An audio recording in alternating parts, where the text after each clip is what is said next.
Welcome to the Swim Swam podcast. I'm your host, Coleman Hodges. Joining us today, the co-head coach of the most decorated team from a World Championships, Team USA, the women's head coach for the 2022 World Champs. We're sitting down with Todd DeSorbo. How's it going, Todd? Yeah.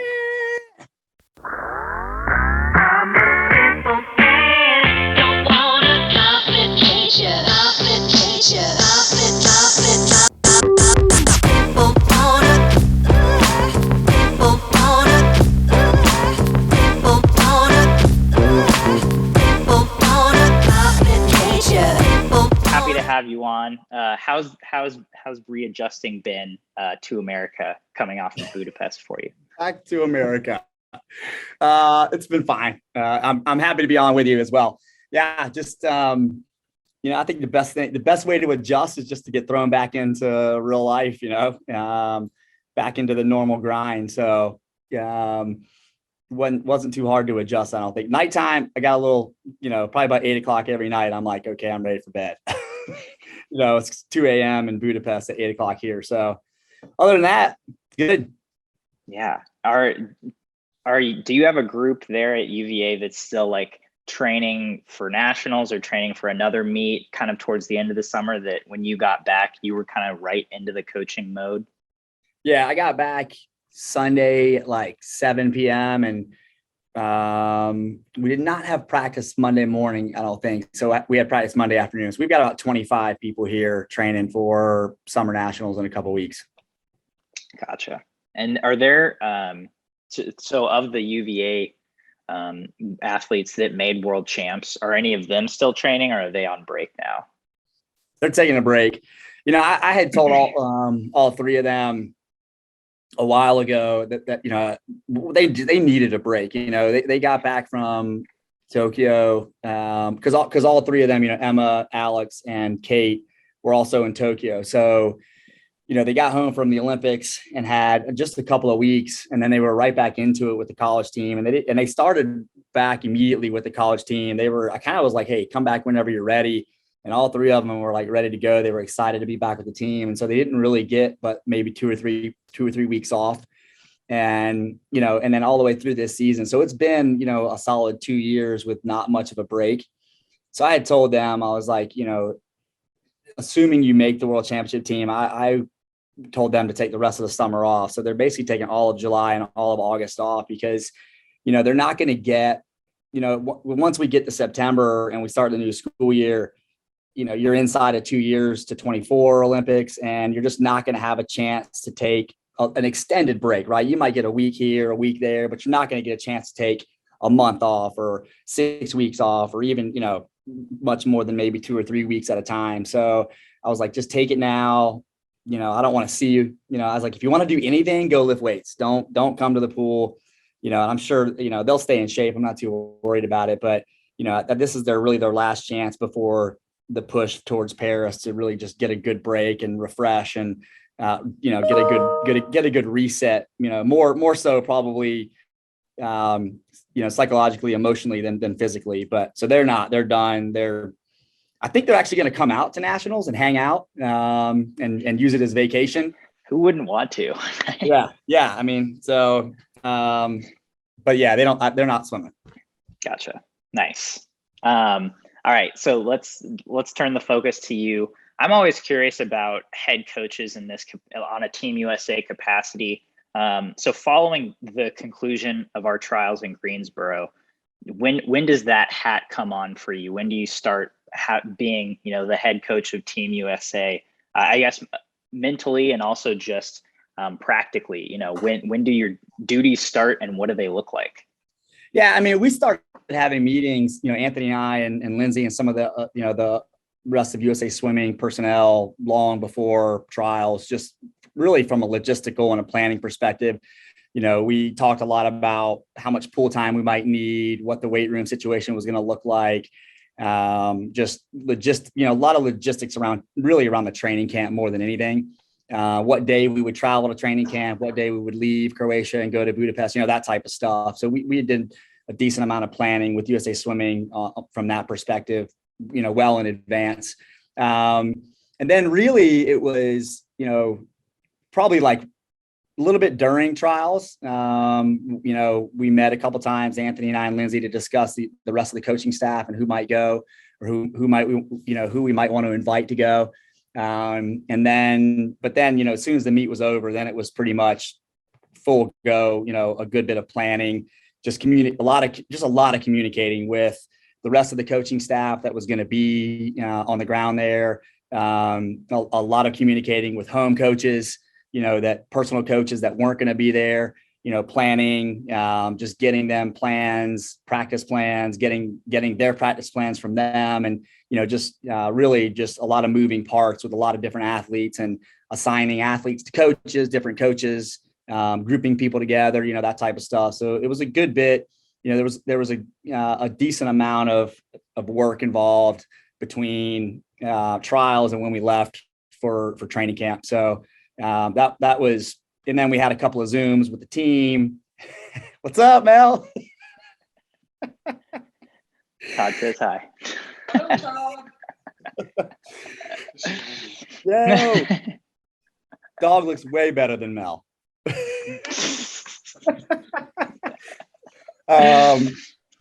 But yeah, so we had some Zooms with the team, some Zooms with the staff, some Zooms with the, personal coaches. So, that was, it was mostly planning until we really got on the ground in Croatia. And then it was like, okay, crap, now I'm the head coach. What do we do? It's a perfect segue into my next question, because my next question is, what did you do once you get into Croatia?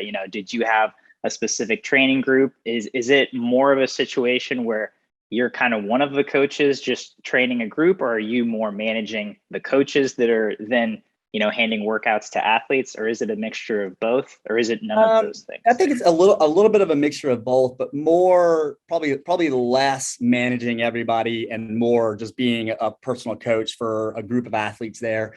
We would have pretty much every day after our morning workout, right before lunch, our entire staff would just sit down and plan the afternoon practice and then the next morning's practice, as far as just how many people were going to be going, because we had a 50 meter pool also a short course meter pool available for each training session. But with 40 people, you didn't want to throw 40 people all in one long course pool. So we just tried to plan out who wanted to go short, who wanted to go long, how long people were in, were people doubling, that type of thing. So we spent maybe 20 or, maybe not, it wasn't very long, 20 or 30 minutes talking about the logistics of the next two practices and just planning, how many people were going to be in there, just making sure that everybody had enough lane space, and every athlete and coach was going to get what they needed and felt confident they were getting what they needed. And that was pretty, for the most part, the management side of things, managing the staff. We had a fantastic staff. I had a blast with them. They were just so easy to work with. Everybody was really flexible. It made it really, really easy. But outside of that, it was more just, I had a group of athletes that I was responsible for, and making sure that they were all getting everything that they needed, communicating with their home coaches daily to make sure, just reporting back how they did, planning for the next practice. But also, we did the staff did a decent amount of logistical planning as well. Like, hey, what do you guys have going on tomorrow? Let's share everybody's practice plan and see where we can integrate, multiple people or multiple groups. So rather than having, if you've got, 10 people who need to go an aerobic workout this morning, why have 5 different practices for those 10 people? Why not just put all 10 of those people together? Especially if it's more general, like if it needed to be super specific, race specific type stuff, that's one thing. But if it was a general threshold workout, let's just put a bunch of people together and let them bond, let them train together, let them be around other people and other coaches. And, I think the athletes really enjoy, mixing it up and being around other people and doing, and just doing some different stuff. Mm-hmm. So then what athletes were you primarily working for, either group wise or specifically if you had, certain athletes that you were and everybody had certain athletes. And there was a lot of, I guess there were 8 of us coaches, and there was a lot of combining. So there were several groups that had 2 coaches that went together. And they actually did a lot together, but managed the group together so that if, people like Anthony and Bill were together, and Carol and Eddie went together, and so it was Greg and Bruce were together. So I had the three UVA girls, Emma, Kate, and Alex. And then I had Leah Hayes, Mallory Comerford, and then Justin Ress and Ryan Held. Something that, and I had those two guys because I worked with them at NC State and had a relationship with them. And, I think they felt comfortable with me and I certainly felt comfortable with them. But I think what I really liked this year was that we combined genders. So this was I think, and I don't know what the other coaches would say or what Anthony would say, but we tried to create a little bit more of a culture of it being one big team rather than it being a men's team and a women's team. Because obviously Anthony and I both run collegiate programs that are combined men and women. And so we're kind of used to coaching both men and women. And certainly he had men on the team and women on the team. And so he would want to be supporting both genders. So we did that. I mean, pretty much every coach and group had men and women in the group. And I think that, definitely helped I think it was great for the culture. I think the guys and the girls enjoyed, mixing it up and being together a good bit. And so we did most of anything that we did for the most part was combined as just one big team, men and women together. Yeah. I mean, that sounds pretty cool. And again, that makes sense, knowing the fact that you and Anthony both have, coached men and women at your respective collegiate programs. Was there anything that stood out to you at camp? I mean, I'm sure you see crazy stuff in practice every day, but I mean, can you give us an anecdote or two? Oh gosh. It was just really different than last summer, because last summer we were gone for so long. And it was a true training camp. I think this was a lot more, it was a taper camp. Most of the guys, I guess I'm out of the loop a little bit with coaching pro men. I've got a lot of college guys, right? And I think you coach pro, especially sprint guys, differently than you would with college guys, just because an NCAA meet is significantly different than going to trials and swimming the 100 free or going to the world champs and only swimming the 100 free, right? It's just really different. But it was refreshing and funny and somewhat surprising at times at how little some of them were doing. I mean, shockingly little. I think a lot of people would be shocked, but I've always been one that less is more type of coach. So it wasn't that surprising to me, but I think it would be to a lot of people out there. But it was a taper camp. There were times where people were coming in and just were doing very little. There wasn't a ton of people doing doubles.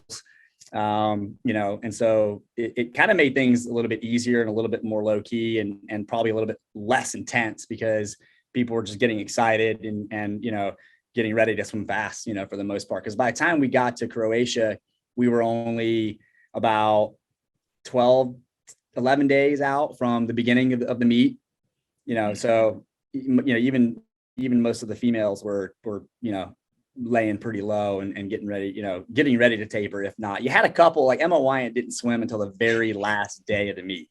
Right. So, and it wasn't like it was the 50th free or stroke that she was training for. She had to train for 4 IM. So, unfortunately for her, the meet was started and she was still, hitting it pretty hard. But for the most part, I call it more a taper camp than a training camp.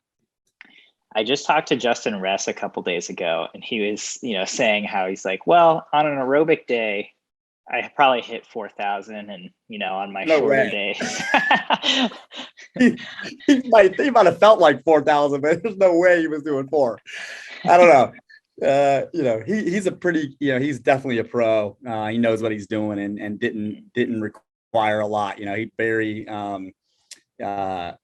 just didn't need a lot. He could kind of do, there were some very specific things he needed to do and wanted to do, and I helped him with. And then there was other days where I'd be like, what are you going to do today? And he's like, I don't know. Just going to kind of get in and go with somebody and kind of get out whenever I feel like I need to get out. Very low maintenance. He made it easy. That's pretty nice. But Like you said, if he hit 4 though, I'd be shocked if he ever hit 4,000. Maybe like in a day when he did a double. That's awesome. I think he was talking more about like his normal training. Yeah. Okay. Yeah, that makes sense. Yeah, not the taper camp specifically, but yeah, I was a little shocked because he was like, some of my power workouts, I probably don't get over 2,000. It's like, that's pretty interesting. And like you said, I think some people would find that pretty surprising.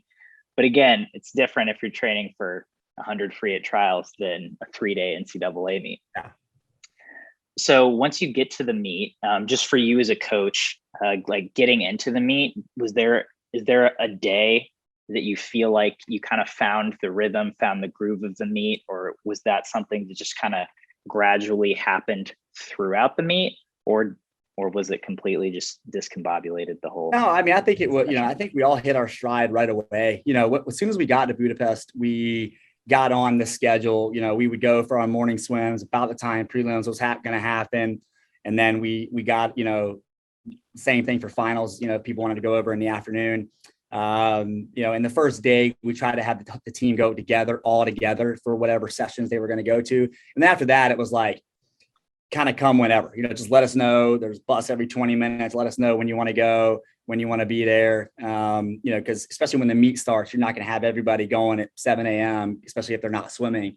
So, everybody kind of got on their own, little schedule of what time they wanted to go and how they wanted to approach that. And, I think, we got there on Tuesday and started that on Wednesday, and the meet started Saturday. So by the time Saturday came, everybody was ready to roll and on a pretty good schedule. But it definitely wasn't hard to get into it. Especially, we start off, there was a ton of events on the first day. Like, I think that might've been the day there was the most events. That's that prelims. I think that was the longest prelim session of the meet, was that very first day. So it's almost like you got thrown right in, and it wasn't a slow start. And we had a great morning session and set us up well for a good evening session. So, I think it happened pretty quickly for everybody to kind of get into the groove. During the meet, was there one thing about, having that head coach title or hat or role that you found the more challenging than anything else, or you found particularly challenging throughout the meet? I mean, certainly relay selections are, I don't know that I would say they're challenging, but certainly, we're going to do what we feel is going to be best for the US, overall, in prelims and in finals. And obviously you're going to get ridiculed no matter what route you go as a head coach from that perspective. I know, I mean, certainly I watched it last year in Tokyo, and I've heard, I've watched and read and over the years as well. So kind of knew that no matter what we did as head coaches on the relay perspective, we were going to have some some public backlash. But, I think that's kind of always a challenge, especially when, even as a college coach, when you go to NCAAs or you're at the conference championship meet and you've got to tell, inevitably you're going to tell one or two athletes they're not on the relay. And that's always the worst. It's always the worst feeling, even when they already know that they're, they already have a sense, or they kind of know they're not going to be the one on the relay. It's still not fun to have that conversation or have to let somebody down from that perspective, even when they kind of already know. So that, that's probably one of my least favorite things to do as a college coach when we're at a meet, and certainly probably the least favorite thing to do there, because, they're just great people and they're great athletes and they've all worked equally as hard, right? Like, everybody deserves to be there and deserves to be on relays. It's just a matter of what happens on a given day. So that, that certainly, can be challenging. Outside of that, I'm not sure I really, too much was really all that difficult. We had a lot of team meetings. I would find we didn't have a lot of team meetings. We didn't overdo it. I think those are challenging at some level. That's probably what I get the most nervous for, is having a team meeting and having to speak in front of a lot of people who I don't necessarily know that well, and they don't necessarily know me that well. So, but I think that training camp was good for that too, because they kind of got to know us. And Anthony and I work really well together. I think, we're kind of like, we're almost like exact opposites. But I think that helps us work really well together. So, Anthony would talk and then I would talk, and I kind of was always the closer and would finish the talks because I kind of just would make a fool out of myself and get people laughing and smiling. And then that would be it. Like, we'd be on our way, but I don't know that there was anything that was extraordinarily challenging once we were there. Sure.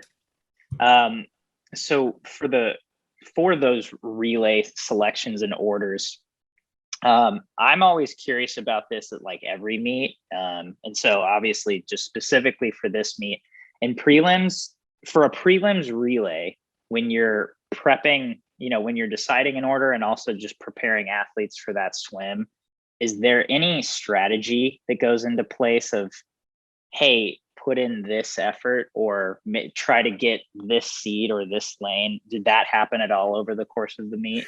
Yeah, our women's medley relay, we purposely wanted an outside lane, just like we did in the men's in Tokyo. No, I think that, I think from a general perspective, it's more about the job of a prelim relay is to make it through the finals safely. Like, that's it. Whether we're the first seed or the 8th seed, at the end of the day, who cares, as long as you got a lane, and you get through cleanly. You don't want to have anybody, starts have to be safe. Strokes have to be safe. Just get through and get, set the finals team up to just have a lane and have a shot. And obviously there's some competition in prelims, like some of the freestyle relays where one or two of the people might make it through and get to swim on the final relay. We even tell them, like, look, you still don't want to be pressing your starts, right? Like, we're going to subtract out the exchange time anyway, so it doesn't matter. There certainly is some strategy of putting together an order, a relay order, especially for a freestyle relay. There's definitely some strategy, whether it's prelim or finals, to putting together the right order based on a number of different things. Who's got a great flat start, who's got great relay launches, who swims great from behind, all that kind of stuff you think about. When putting together an order, whether it be prelim or finals. Yeah. I have a question about one in particular, the women's 800 free relay final. I'm curious as to what the line of thinking was with leading Claire off, because I think for a lot of us watching, for me personally, I'll speak for myself, that was kind of a bold move. Like, I wasn't sure what was going to happen there, and she obviously killed it. And then the rest of the relay followed suit. But from a coaching perspective, what were you guys thinking or had seen before that made you confident to lead off with Claire Weinstein? Yeah, and a lot of that, we obviously talked to Ron quite a bit about that. And I think a decent amount of it was just her inexperience, and just, adding a rolling start and a launch and a step over to the environment and the pressure that was already going to be there. It was just another added component that if we let her off, she wouldn't have to worry about that. But you saw her at finals, at trials, you saw her in the semifinals at Worlds, just have really great swims. She steps up, definitely steps up when the pressure's on. She kind of, she rose to the occasion in both of those circumstances. And I think we felt pretty confident she was going to do it again. And, I think when you've got a rookie like that, the 800 free relay especially is kind of a relay, like, at least from my perspective, I always think about this on the college level too. It's a race where it's a relay where you can really get lost, right? As an athlete, like, if you're leading off, everybody's going in together. So it's just like a regular race, right? And you can race the people next to you, where you're at, you'll kind of know how fast you're going. But once you get deep into the relay, especially like third and fourth, if you're like way ahead or way behind, you have no idea what speed you're going, right? And some people overswim, some people just go out too slow. It's just, people just don't know. They don't know. You kind of get lost. That's a relay where you can easily get lost and just not have a good swim. And it's not because you're not ready. It's just because you're like in no man's land. And I think we just felt it would be better for her if she could just go in with people. She's kind of she's a closer, right? She finishes really, really well the back 100. So, we kind of knew if she was just in a battle, she was going to fight. I love getting that perspective, because that's not something I would have naturally thought of, again, especially the adding the rolling start component. So again, great. Thank you for that insight. Always the big question mark is a mixed 400 medley relay. I did Caleb pulling out of the meet affect the relay order for that? Oh yeah. A lot. I mean, he would have been on it. So, I mean, we had to, I think the day he pulled out was the day before. Was it the day of the relay? I don't believe it was the day before. Might have been the day before. So yeah, I mean, it certainly affected it. I mean, I think not having Caleb there affected a lot of things. I mean, he's our number one. He's arguably the best swimmer in the world. So I was really impressed with the team's the team rallying behind him and for him and performing the way they did. And people like Ryan Held stepping up, into some relay positions. Michael Andrew, I mean, he swam lights out on that medley relay on the fly leg.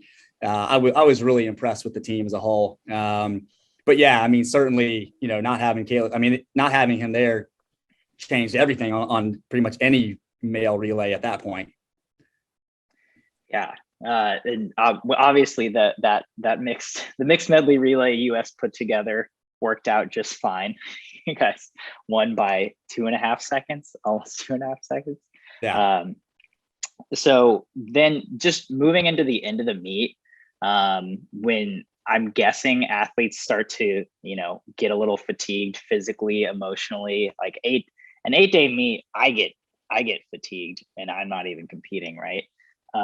How are you managing athletes towards those final couple, day 7, day 8, when it becomes noticeable that they're that they're exhausted? Yeah, it was brutal, and I think that it was probably more tiring, than just meets in the past, especially for a couple of individuals that were doing a lot of swimming, like Tori, Claire, were doing a lot of swimming. So, we try, and we knew that going in, and they knew that. So we tried our best to protect them, through prelim relays and holding them out of prelim relays and that type of thing as much as possible. I mean, I think that, I think that one thing that I think helps the athletes that have to swim later in the meet, like the last 3 days, is, the athletes that are done in the first 4 or 5 days are at every session. And they're, I think there's actually more energy, more team energy, and the environment in the team area becomes even more electric as the meet goes on, because you have, I don't know, half to 2/3 of the team who's done in the last 3 days. And so they're now not worried about conserving energy for their races, but they're putting all that energy into the team and cheering and the environment. So I think it really helps, the people who have to keep going. And in particular, those who, are beginning to get tired because they're doing a lot of swimming and it is a long meet. So, I think the team did just a really good job of supporting each other, and I don't necessarily have a ton to compare it to, right? I was at the Olympics last year, but we weren't in the village. Our coaching staff wasn't in the village. So we weren't really around the team at all, except for at the meet. And so this time, so this time we were right. So this time we were with the team the entire trip, through the entire competition. So I was around them a lot more and got to see a lot more. So I don't know that they did any better of a job than they did last year, but they just did a really good job of supporting each other and, just keeping the energy high and keeping it light and fun. The whole trip was great. Yeah. What are your go-tos, or what's your secret for what do you need to do to maintain your energy and stamina for day 7 and day 8? Oh man. Fortunately, I don't have too much of a problem, mustering up some energy once I get on the pool deck. But Monster is definitely my go-to. But only for finals. That's my go-to pre-finals energy drink. They have a drink there in It's in Europe. I guess it's all over Europe, but it's called Hell. That was a new good one that we tried. And I think I was a pretty bad influence because by the end of the meet, Greg Meehan was drinking them. Nesty and Ron already, we already shared quite a few last year. I didn't peg Greg for being a monster or, a Red Bull drinker, but he definitely partook. We but I don't know that I actually need it. But I think just holding it in my hand gives me a little extra boost. Sure. Dude, I bet that radiates just toxic energy. That's awesome. Yeah. I think it does for sure. All right. And then completely unrelated to World Championships, we had Gretchen Walsh on our live stream. And she said, what I'm going to ask you.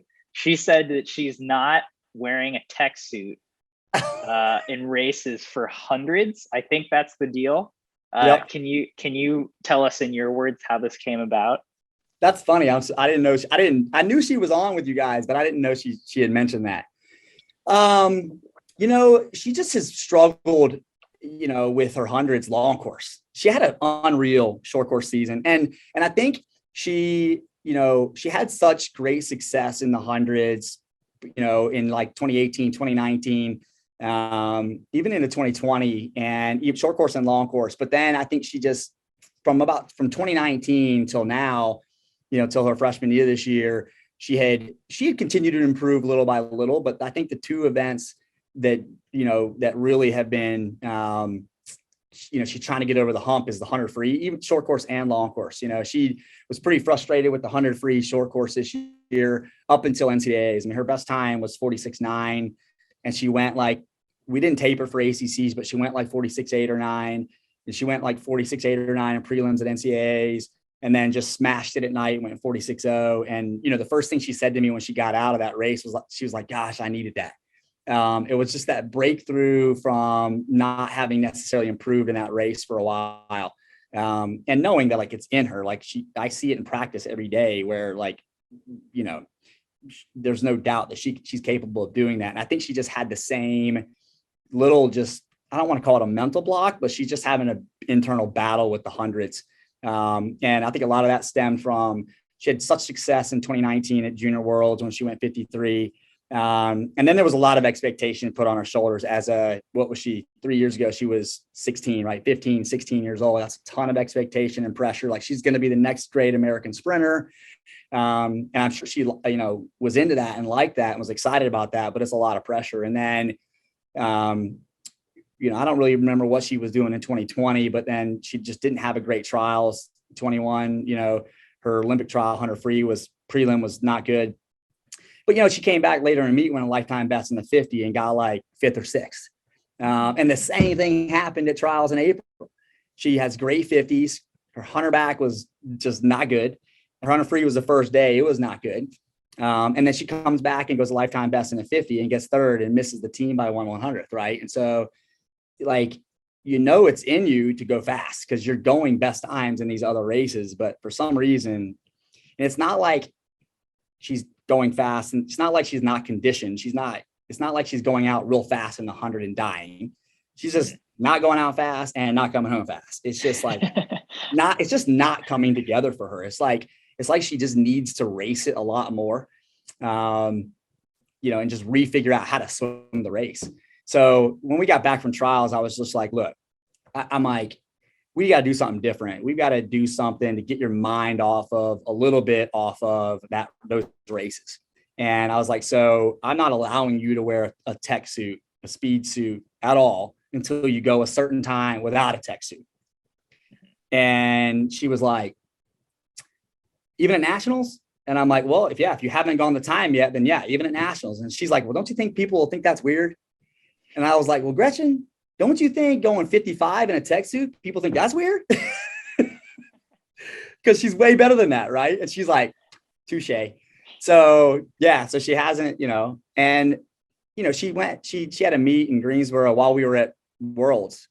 I think it was the weekend before Worlds started, and she swam the 100 free and the 100 back in the same session, 30 minutes apart, and no speed suit, and went faster in both races than she did at trials, fully tapered in a tech suit. Yeah. So like we're not wearing so she very well may show up at nationals in Irvine and not be wearing a tech suit in the hundreds, unless we've got one more meet before we go. So she's got another shot to hit the times. So we'll see.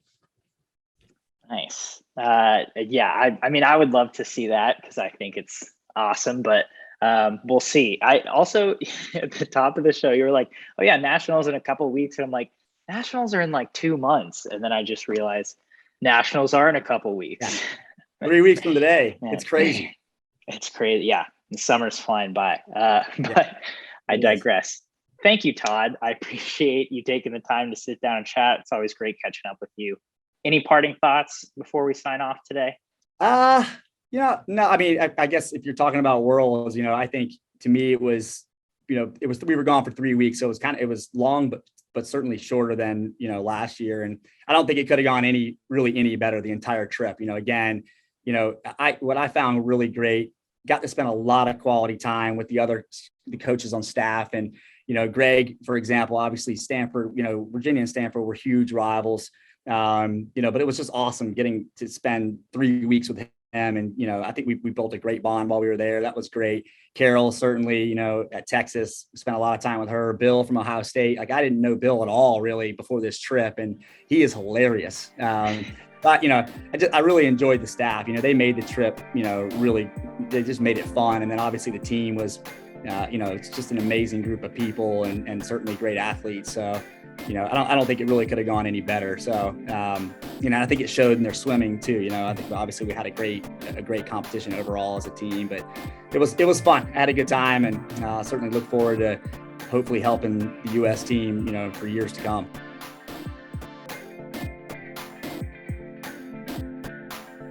You've been listening to the Swim Swam podcast. Stay tuned for new episodes every week.